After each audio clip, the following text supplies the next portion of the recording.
A&A Custom Crafts on Facebook. Hey, what's going on, everybody? Welcome to the Coast to Coast Entertainment Network. I am Ace, and you're watching another episode of Sportsminute. And tonight, I'm joined by my two co-hosts. Our third one will be a little bit late, but he'll be here. So let's welcome you in, the guy who's always here, always been my co-host forever. That's right, his name is Mr. Big B. How you doing tonight? Hey, I'm doing great. Yesterday I wasn't feeling best, so had to miss a couple shows. Sorry again for all our fans. Hey, today I'm, on a winning streak. I'm 2 for 2 at poker last 2 weeks. So, hey, looking up, unlike the Lakers and their fans.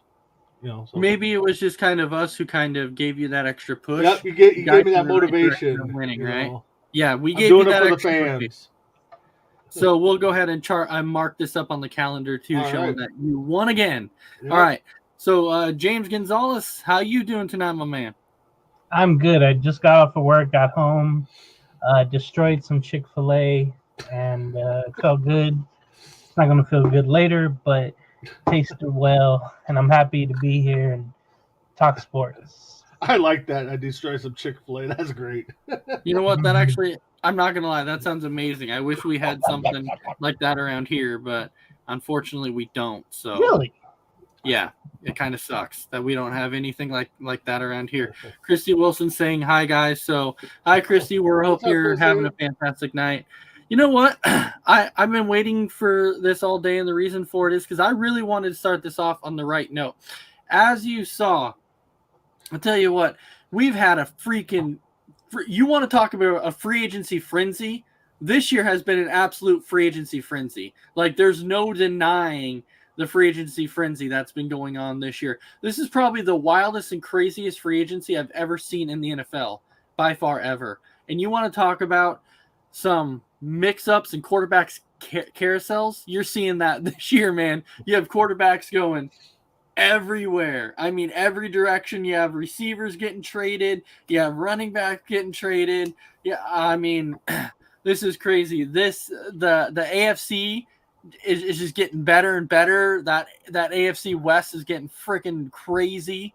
I mean, I'm shocked with what it's doing.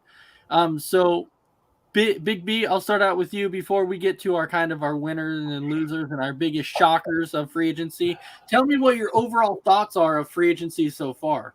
Man, I mean, with the free agency signings, the trades, I mean, the AFC is, like you said, it's just getting stronger. NFC is kind of just holding pat. I mean, I know a couple of guys went from the NFC to AFC. But, yeah, it's just, man, if I had to put a prediction in now, I would say the AFC is going to win the Super Bowl for the next couple of years. But, it's all played, and, on paper it looks good. But, the AFC West, those guys are getting better. Miami just got better in that division. So, and the AFC East, absolutely, they got better too. Yeah, so AFC by far is getting better. They're getting younger too. I mean, they got a lot of young quarterbacks coming up. I mean, if you're a betting guy, if if I was an AFC guy, I'd be happy that the Super Bowl is probably going to run through the AFC for a while. Whether people like to say it or not, the Browns got better in the North with trading for Watson. That was actually a good trade. That actually made the Browns better. I'm 45 and I don't recall any sports season that made this many blockbuster moves in the offseason. No, I'm constantly checking my phone all day because I don't know what's coming. I seriously don't know what's real or not anymore. I mean, yeah, I'm waiting for another blockbuster trade to come across my screen and be like, oh, this guy just got traded.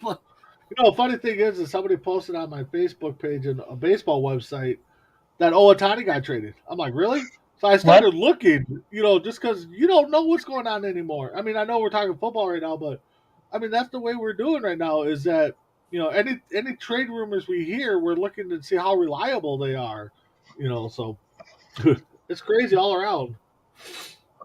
Yeah, so Chrissy's saying these moves during free agency have been crazy. I mean, there's just no denying that. So, Yep. James, before we get to our winners and losers and shocking trades, tell me, what is your overall thoughts on this free agency? Yeah, just like Big B mentioned, it's just wild. Never really seen it before. There was one awkward free agent signing and then releasing that just happened yesterday into today, or yesterday, excuse me. The news came out today. Fred Johnson, the offensive tackle of Cincinnati, was signed back with the Bengals, and then 30 minutes later, he was released. It was just Wow. weird from the Bengals. You know, because the Bengals are one of those teams that really got their offensive line together. They made some moves. Mm-hmm. I think he froze. Yeah. Tampa Bay, There we go. but they got it together for Joe Burrow, Mhm. and you know, it's one of those things where you never think Cincinnati's going to make any free agency moves. They're going Absolutely. to build through the draft, but they're one of those surprising teams that did it. Although this story here with Johnson is just wild, but you know, it's to the point every day where you're like, I'm not surprised anymore with what happens. Clearly, it feels kind of like a Madden off season. If those of you who have played like season mode or franchise mode, Mhm. GM mode, where anybody goes anywhere for any type of money, and that's what it kind of feels like right now. This in MLB too, it kind of feels that way, but more so here with the NFL. Well, I think the thing that's gotten me, and welcome in William Hudson. He's watching tonight. So what's up, William? We hope you're having a fantastic night. I think what's gotten me really the most is you've actually seen teams actually reach out to their star player, offer them the extension and the money that they want, but then the player's still going, no, I don't want it. I want to go elsewhere. So you're actually seeing a lot of that this year, to where guys are not taking the money from the team that they're on, and they want to go play with their friends or so-called friends or whatever. Oh yeah, So sorry, Ace. what? No, about Adams. I didn't Oh think you no. would ever come No, here. no, because I don't know if you actually heard my whole thing on that, but in the end, we actually made out. And what I mean by making out on that trade is simply because of the fact that with us getting that first and second round pick, with that though, we were actually able to sign 4 of our key guys back on defense that we That's never true. would have been able to. That's So true. so now we got Devondre Campbell back, we got Rasul Douglas back, we got our tight end Robert Tonyan back, and we were able to actually get help for Kenny Clark on the defensive line with And sign one Smith back, but not yeah, the other. well, extension. Extension is If- Smith, but not Zadarius Smith. yeah. No, I did not make out with anybody, William Watson. I know that probably sounded wrong, but you know what I mean. But anyways, so when it comes I to need it, a though, mint. that's why I'm saying it came out. The deal came out good because of what we were able to do as far as the picks that we got and the players we were able to re-sign. Because had that not happened, we never would have been able to. You just have 2 So players and a bunch of rookies. We all play. And on the with all the moves and stuff, just think how much harder it is. I mean, we all play fantasy football. How much a little bit more studying we're gonna have to do to keep up where everybody's at. I mean, So I mean, even Look, for we us got the fans, smartphones. We could check the trackers yeah, daily. yeah. So I I mean, mean, right. Twitter, you just never know. Any day now, anything can happen. Even yep. trades too. Yeah, and so I think think about the massive Hill trade today. So we can start out with that one. Honestly, who saw that coming? Not me. No, I there's. thought I mean, we're Tyreek was talking going to be behind there stage. There's forever. got to be something. Oh, excuse me. No, I'm sorry. There's got to be something behind the scenes that we don't know about. And maybe it'll get leaked, maybe it won't. But for Hill to want out or Kansas City give him the out, I mean, Yeah, that kind of just blew me away. Caught me by surprise. Well, yeah, because they offered him that same extension to be the highest paid receiver, and he like flat out just rejected it and said, "No, I don't want it." And so I'm like, "Wow, so something internally was going on there." Um, as many people may not have seen it, but I said it on multiple occasions, even when talking about the Devontae Adams thing during the season. I said, don't be surprised if he gets traded because Yeah. of the things that were coming out, and people were talking about it. And then, but the thing that shocked me the most, okay, so we knew that Deshaun Watson was going to be traded. We knew that. Okay. So we knew Watson was going to be traded. We weren't quite sure about Russell Wilson, but so Russell Wilson got traded. Carson Wentz got traded. Matt Ryan got traded. Thank God. So, yeah, but so I actually saw this interesting thing today on Matt Ryan when they were talking about it. And they're actually saying Matt Ryan made this Colts team about 40% better. Like they said, they made him so much better that he actually makes them true contenders in the AFC. And so Big B, would you agree with that assessment that they're saying that Matt Ryan on this Colts team actually gives the Colts the quarterback that they need? Oh yeah. I mean, we thought maybe Wentz was going to be the guy. They started out pretty decent last year, if I recall, and then Wentz kind of went through his midseason struggles. Matt Ryan, I mean, they call him Matty Ice. Granted, yeah, he hasn't done much, but with the game on the line, I mean, he can be ice. I mean, cold or bad, I guess. I mean, good or bad. I know we'll be talking about that trade Sunday morning tailgate because one of our co-hosts, Tim Hendricks, he's a big Colts fan, so I know we'll be hitting on that. But right now, I gotta go. I mean, Colts division to lose right now with Tennessee close behind, and then everybody behind him. So, yeah, I think the only thing that kind of kills the Colts at quarterback in this particular trade, is that it limits the mobility of the quarterback because Ryan doesn't have that same mobility that Carson Wentz did, but he does have a better arm, and I feel like he's smarter with the football. But James, what was your thoughts on this Matt Ryan trade? Well, I'm not worried about mobility because they have a great offensive line. Almost something Ryan has never had since probably the Super Bowl year, honestly. So I'm very happy for him. I didn't want to see the Colts get better because you saw that, last year, fortunately they lost for the Raiders to get in. So that was very good. But I'm happy for Matt Ryan. He's put into a great situation here. He can add more, they can add one more receiver weapon there, one more tight end. That would be great for him.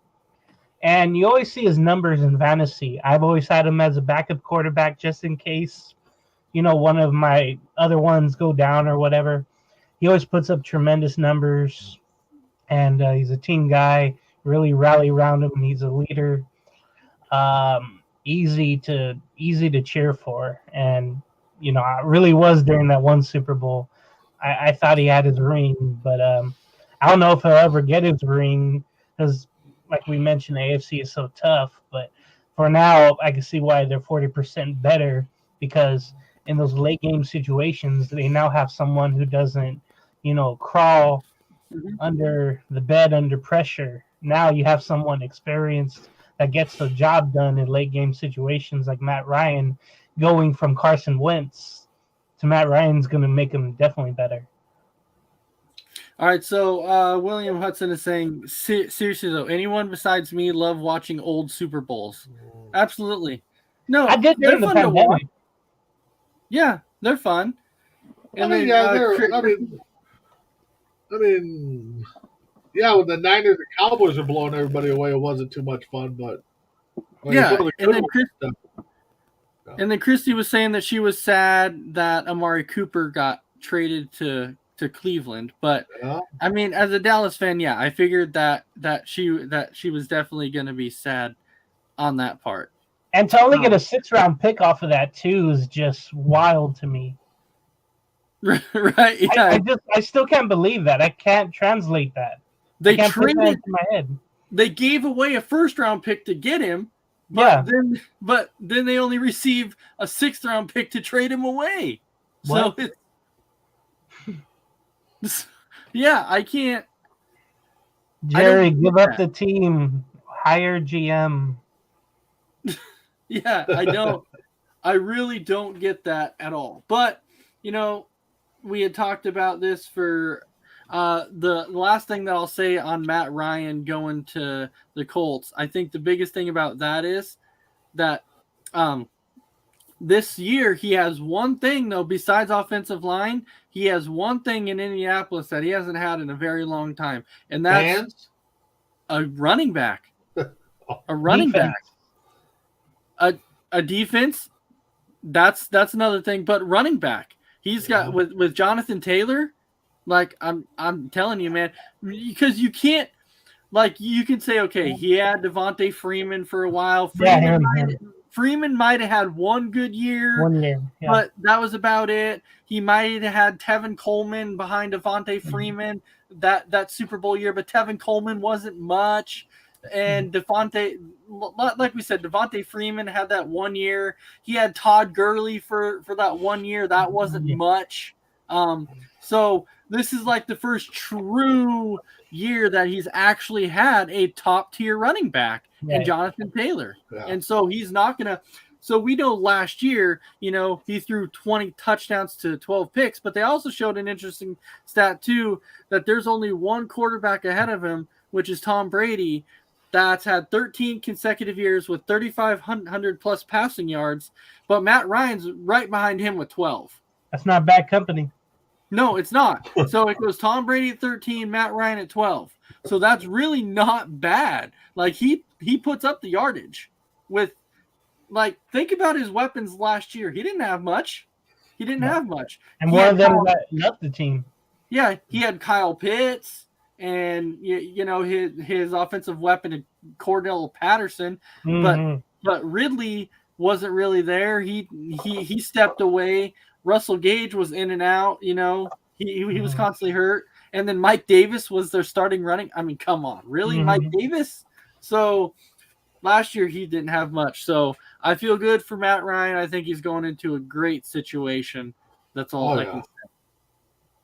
Now, look at this Carson Wentz trade going to Washington. Do you guys feel like Washington upgraded? I don't know. I don't know. Because Carson Wentz has not been in that same MVP form like he was I believe it was his second year. But that's the thing. I mean, if he is healthy and can put up the numbers, I mean, he is an upgrade from Heineke.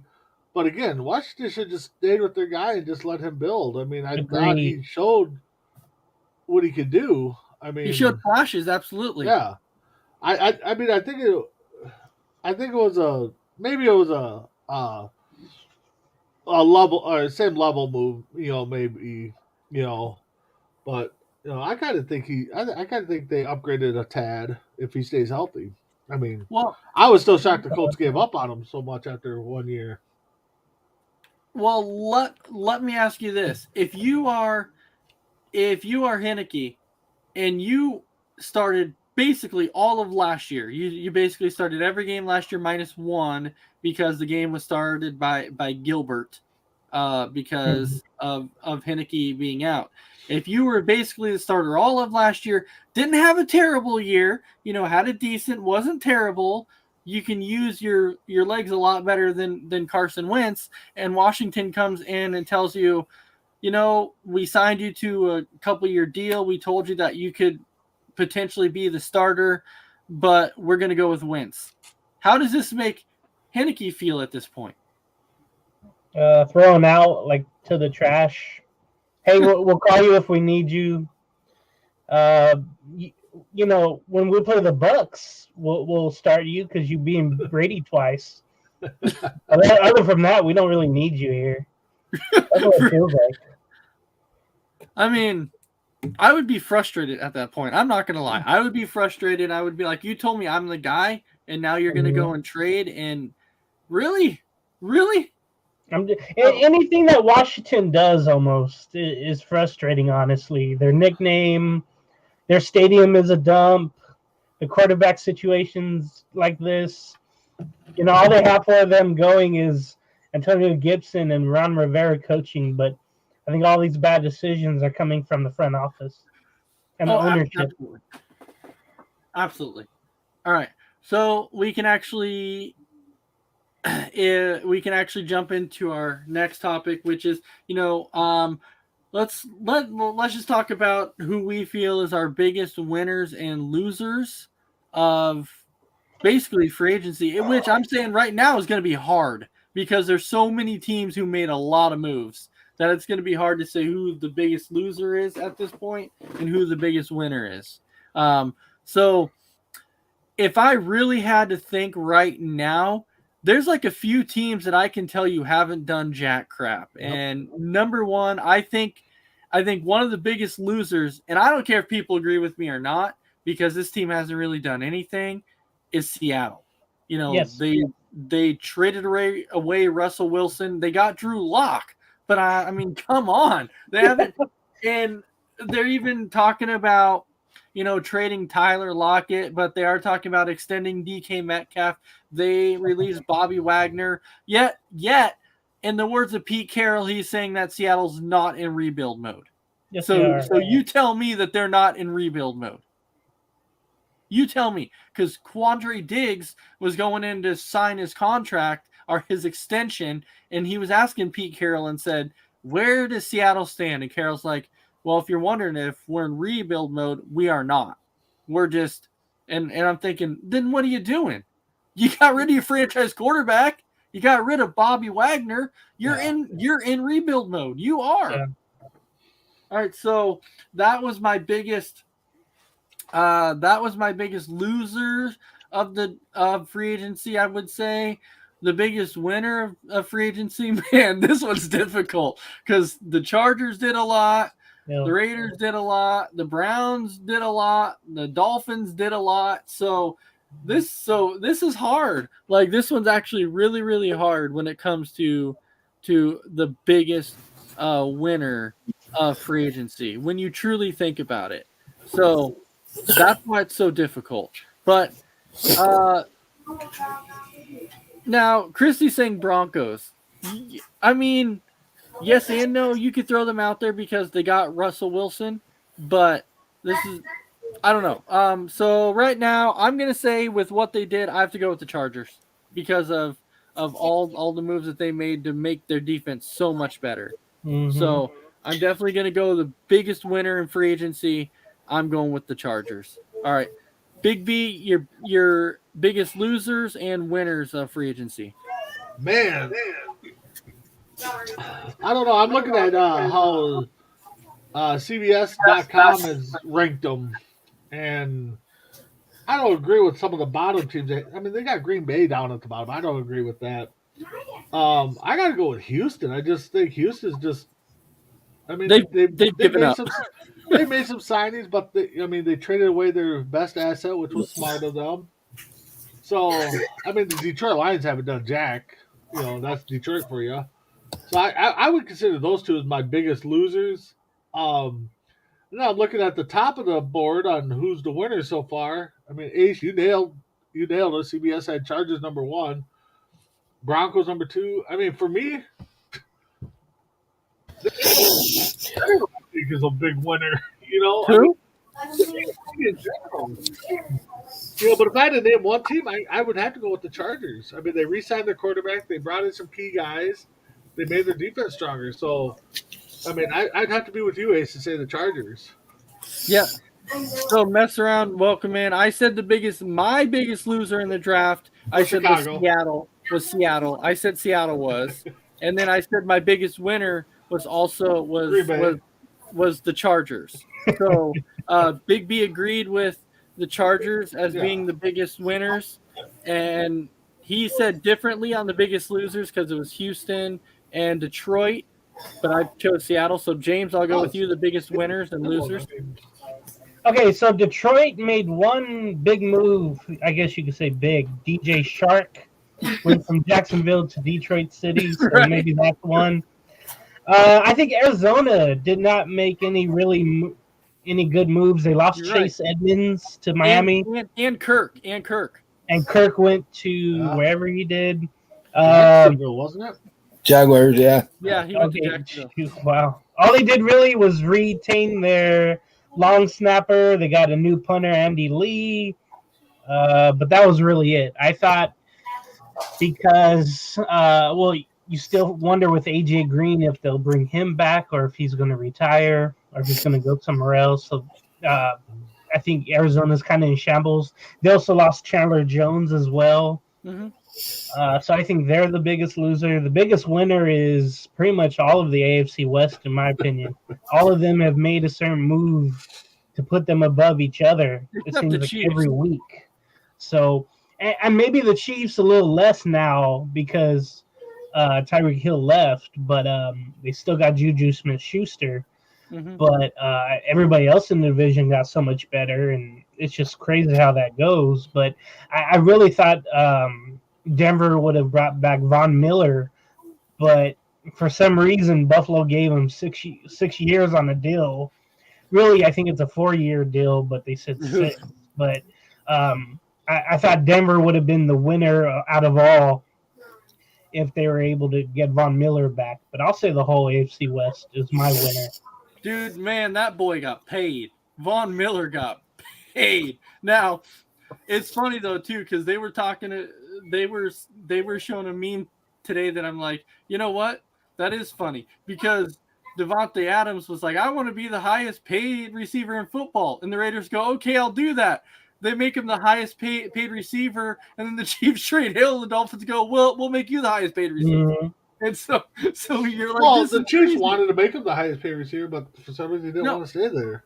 They did, but I'm saying though, right now the market on receivers are just skyrocketing like crazy. Mm-hmm. You have Christian Kirk, who got this massive contract that's like making $21 million. You're like, Christian Kirk, really? Like you're like, this is crazy. Well, So- we know a couple Jackson people are had excited 7 about that million deal. Oh yeah. So mess around. Your biggest winners and losers of free agency. Biggest winners probably got to be every team in the AFC West, like James said, except Kansas City because they lost Hill. Then you get Smith-Schuster, but he's not Tyreek Hill by any means. Mm-hmm.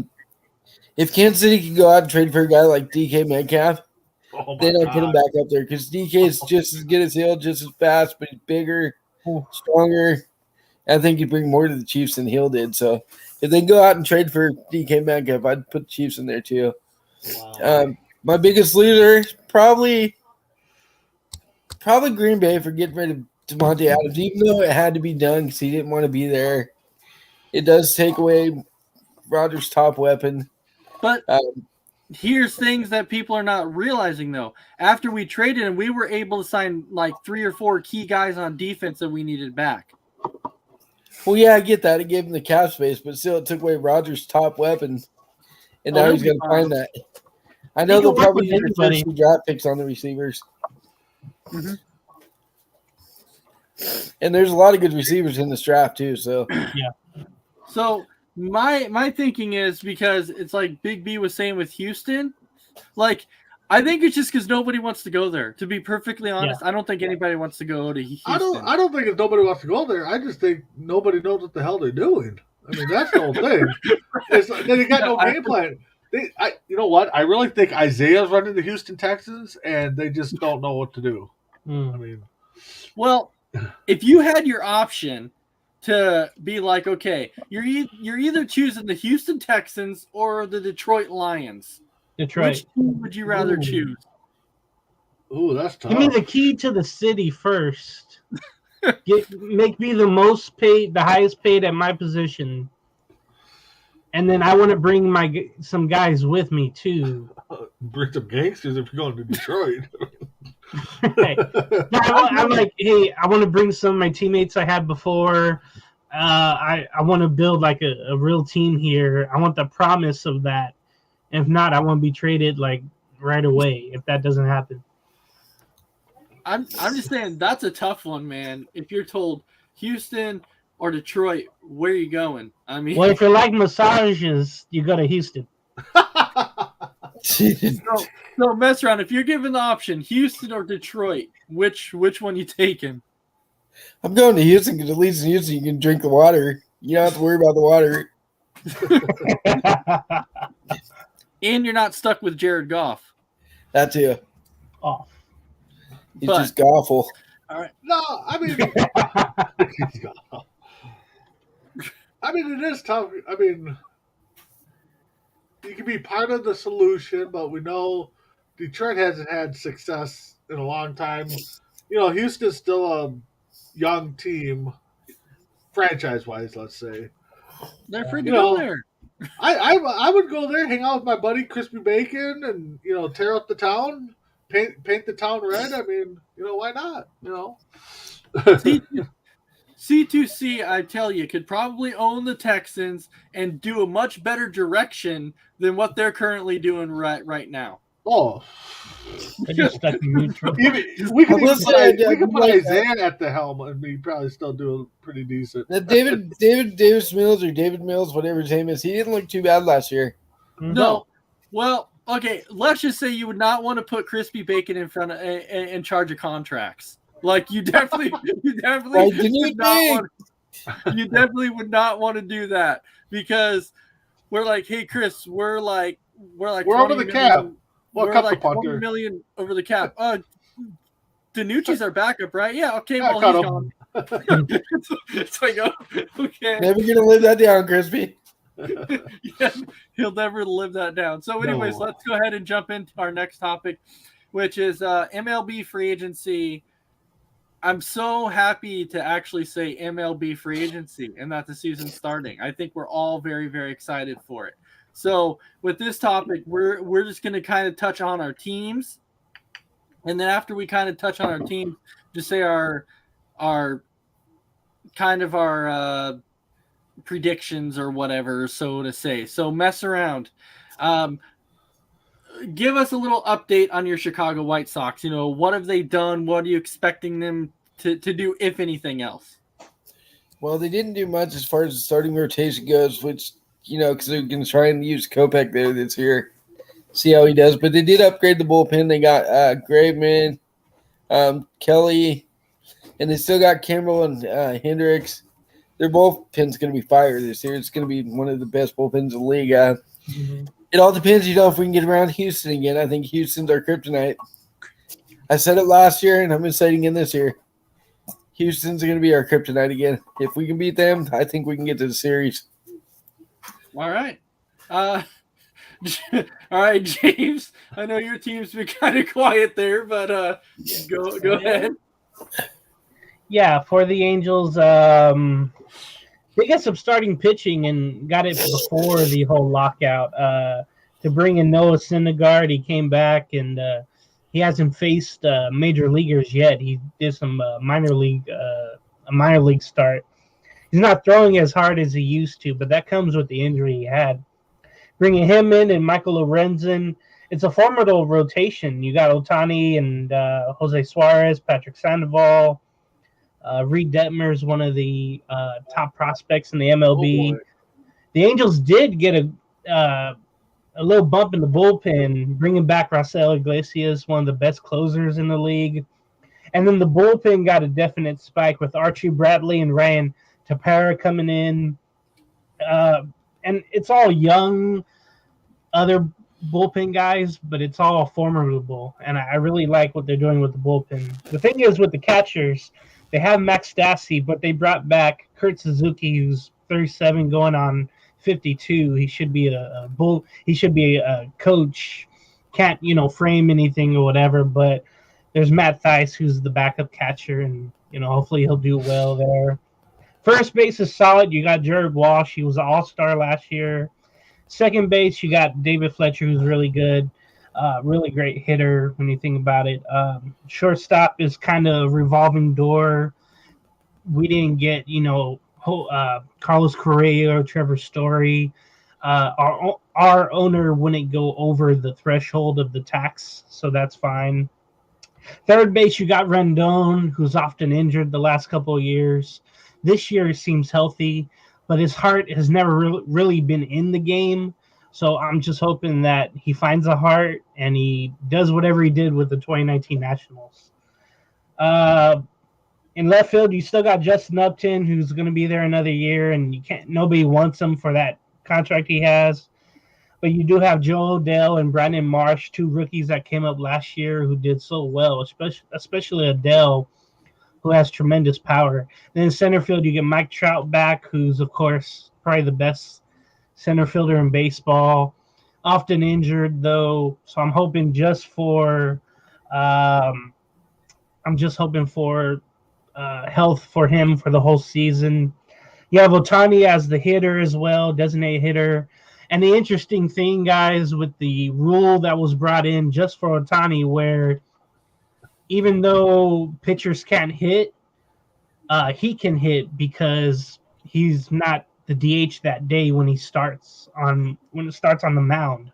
So just for him, a rule was put in where, he was able to pitch and hit, but nobody else can in the MLB. I think that's pretty cool. They said if your pitcher is a hitter, they can hit. So for everyone, but there's really no one out there like that. No, it's the Otani rule they're calling it. Yeah. Mm-hmm. I think we'll still be out of the playoff race by August. I think injuries will happen. I'm going to opening day, and if I see the owner, I'm going to boo the hell out of him, and then I guess I'll just go for the giveaways. But I'm not expecting much from my ball club this year. You can have Julio Tehran back, so go. No. I'm good. Okay, there you go. So, as far as the reigning, defending World Series champs, Atlanta Braves, I still like the moves that they made because our bullpen this year actually got better. We had one of the best bullpens in baseball last year, and they only got better this year. So I'm still saying that if they're not the best bullpen in baseball, they're gonna be one of the best. Mm-hmm. So I'm really looking forward to that. Yeah, we got Matt Olson at first base, so we actually did not lose a whole lot at first base because Matt Olson is still an up-and-coming star.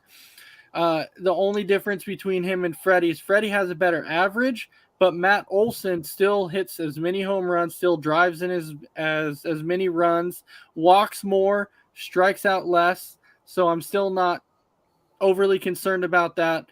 Ozzie is still going to be at second base. We have Swanson at third. We have Austin Riley, or Swanson at short, Austin Riley at third. And then our outfield, you have Ozuna, Adam Duvall, and then Acuna will be back, but he's going to be back probably the beginning of May. So we have to go about the first month without him.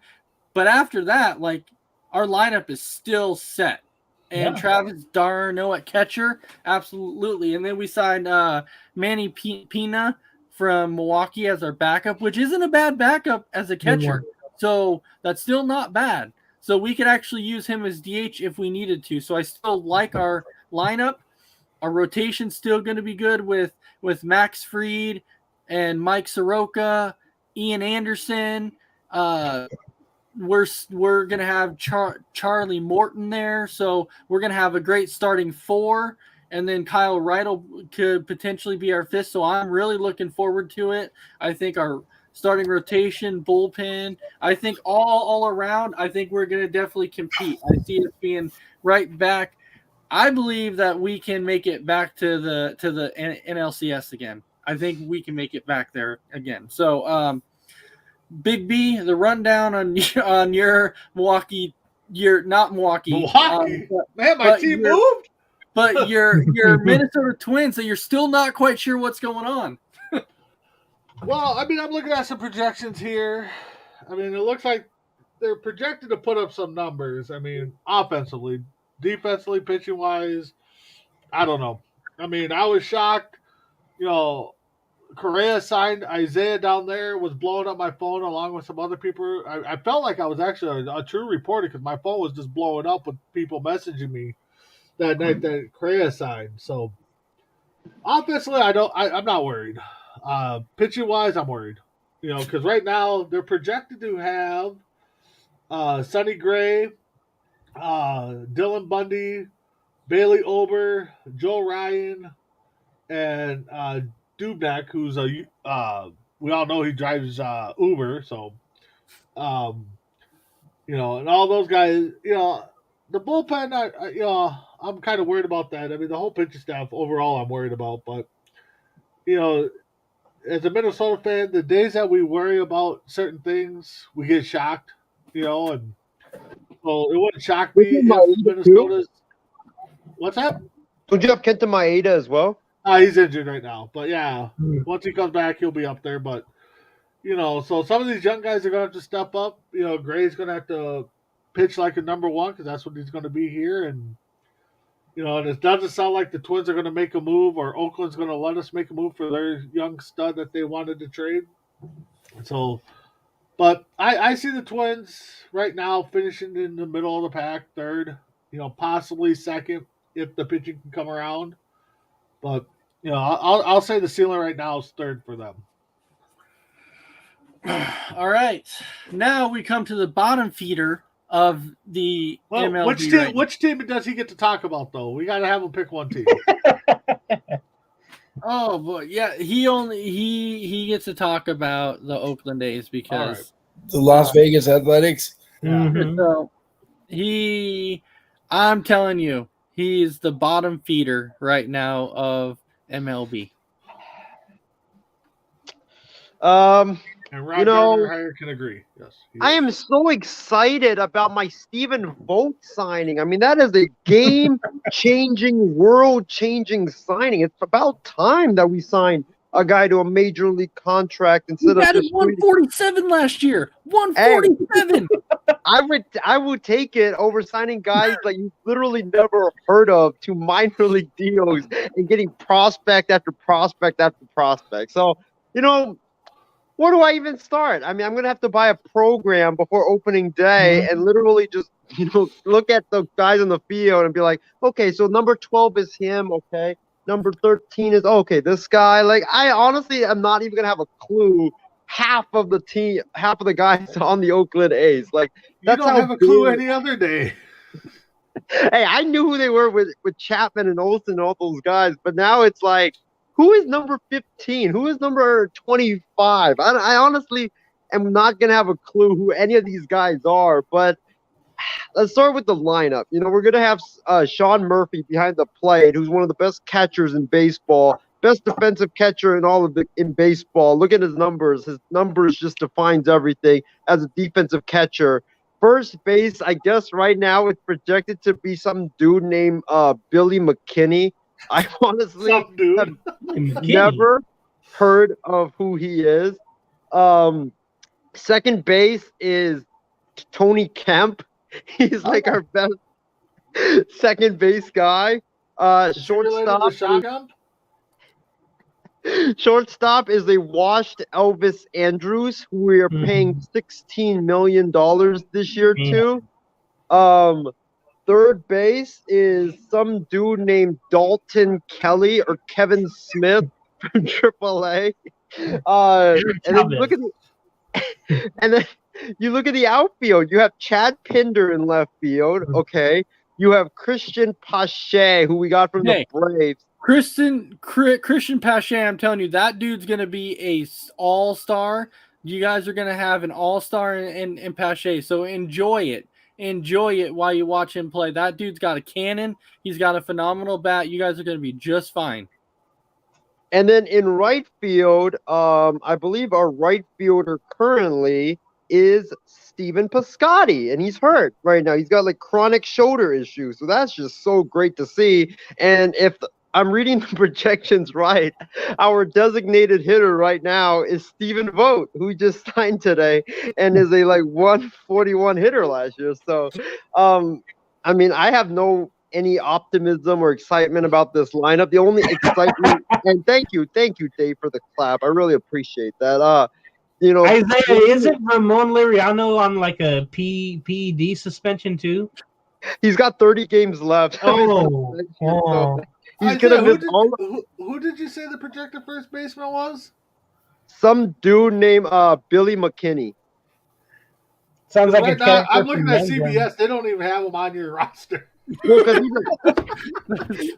he signed a minor league contract, and he's a non-roster invitee to spring training. Oh my God, Scott Hatterberg. Oh, so if he makes the roster, he's gonna be rookie of the year then, huh? Oh yeah, he's gonna be. Well, he played for Low Rose Dodgers, so like as a pinch hitter. So that's like the only action that he's seen. But I mean, I guess just go get Jose Canseco back.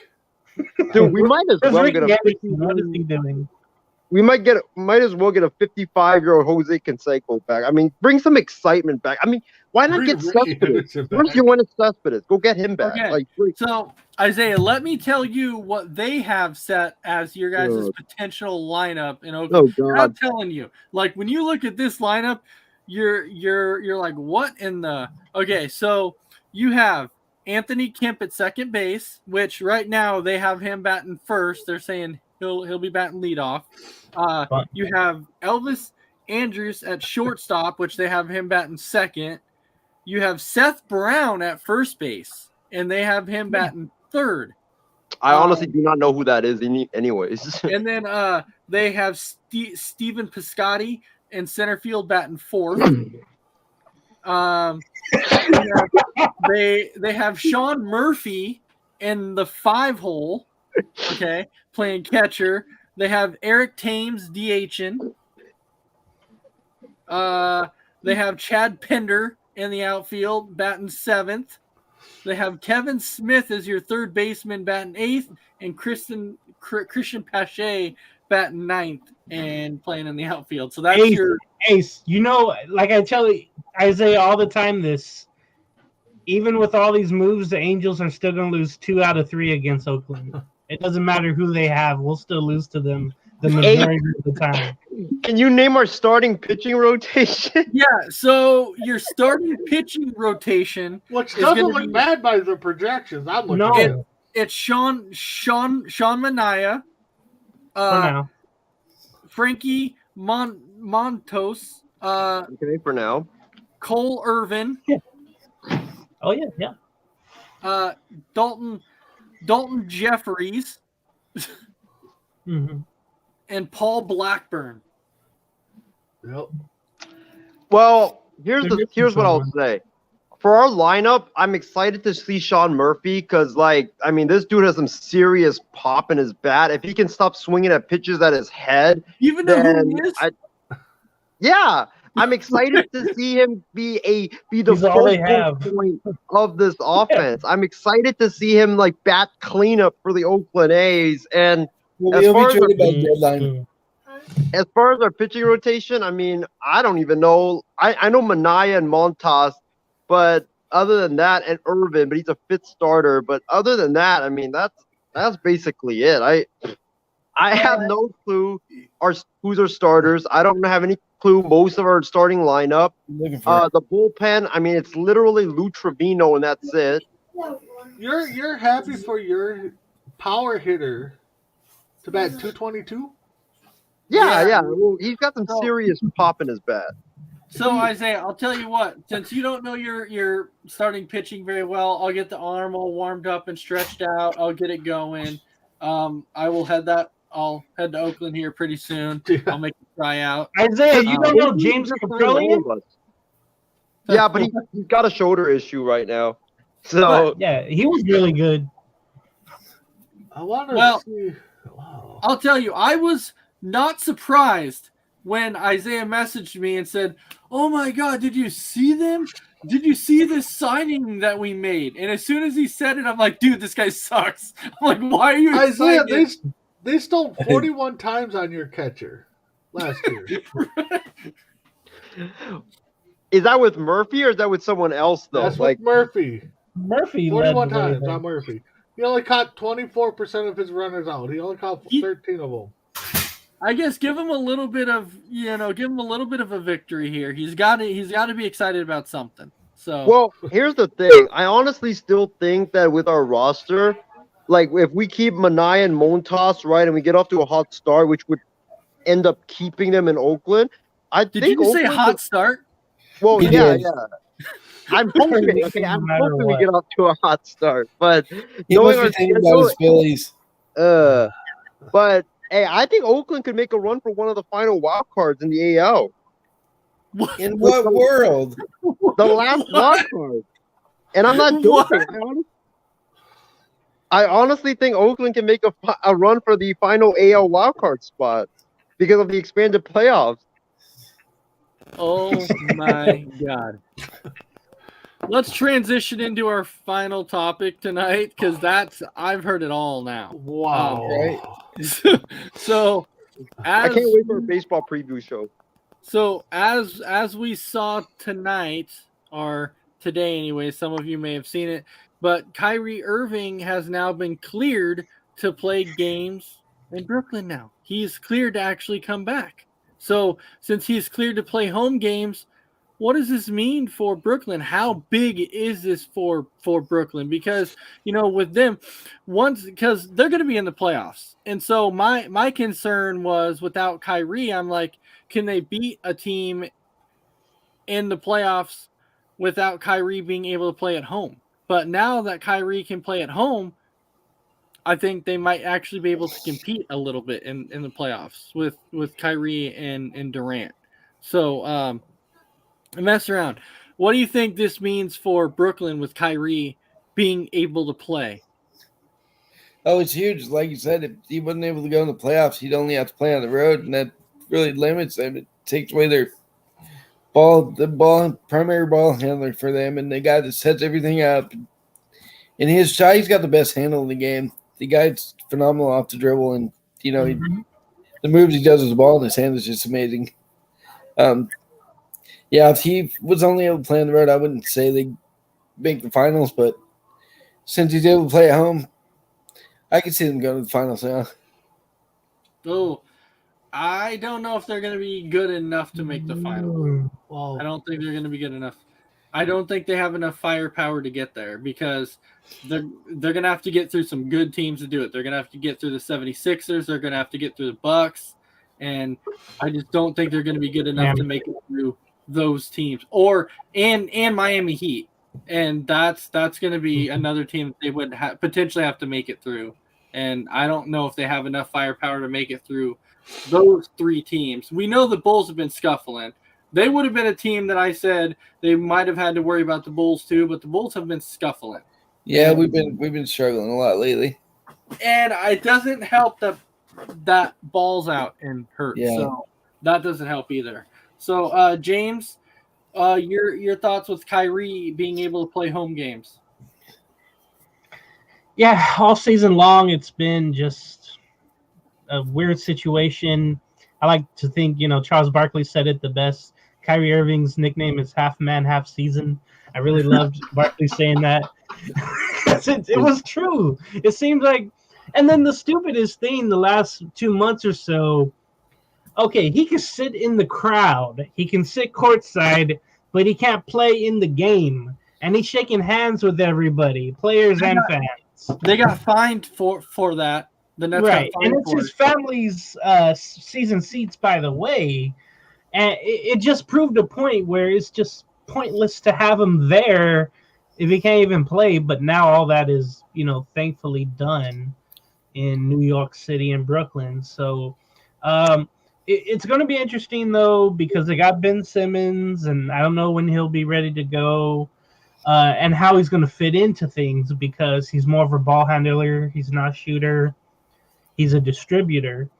And then you have two guys, KD and Kyrie, that are, the main shooters, the main guys, and then, Seth Curry outside. So it's going to be interesting to see how Ben Simmons gets into there.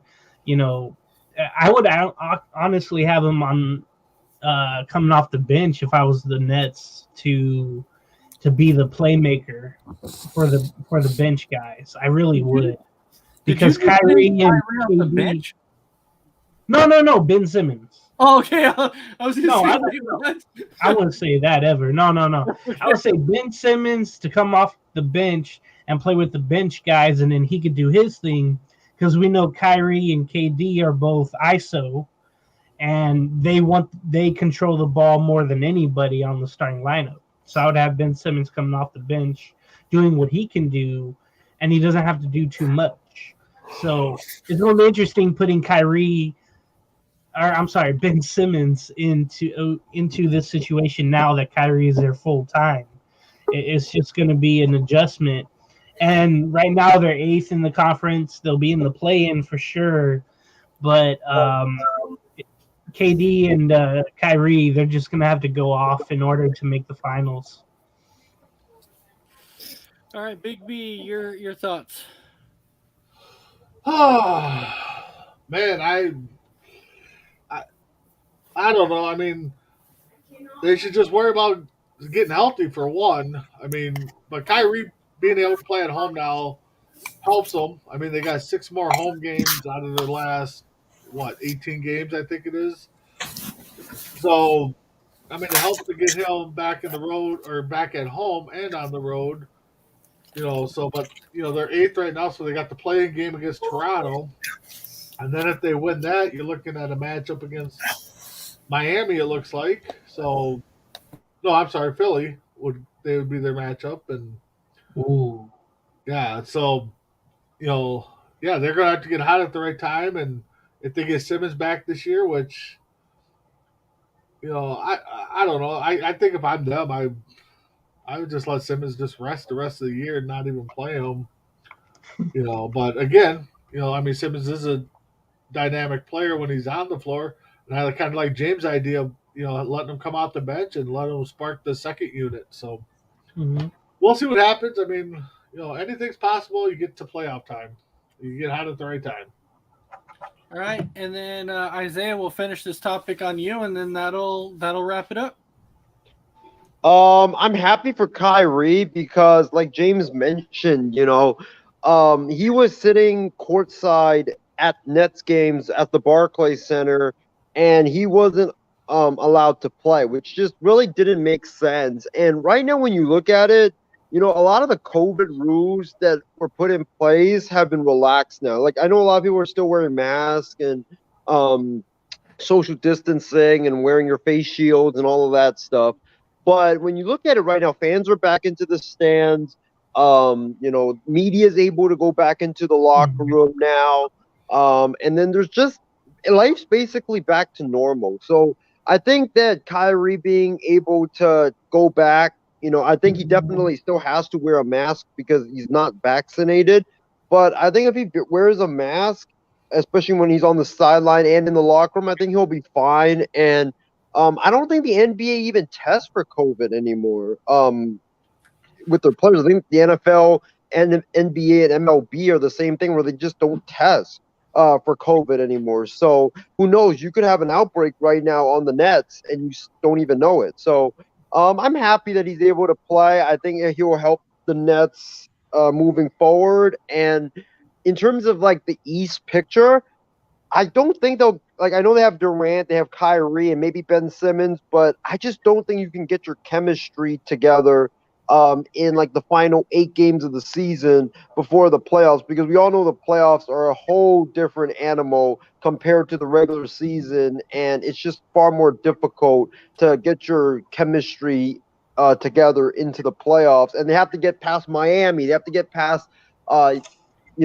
Milwaukee and all these other great teams, Philadelphia, whom I've labeled, Harden and Embiid, the second coming of Kobe and Shaq. So I don't know. I don't see them even getting out of the I think second round for them is their ceiling.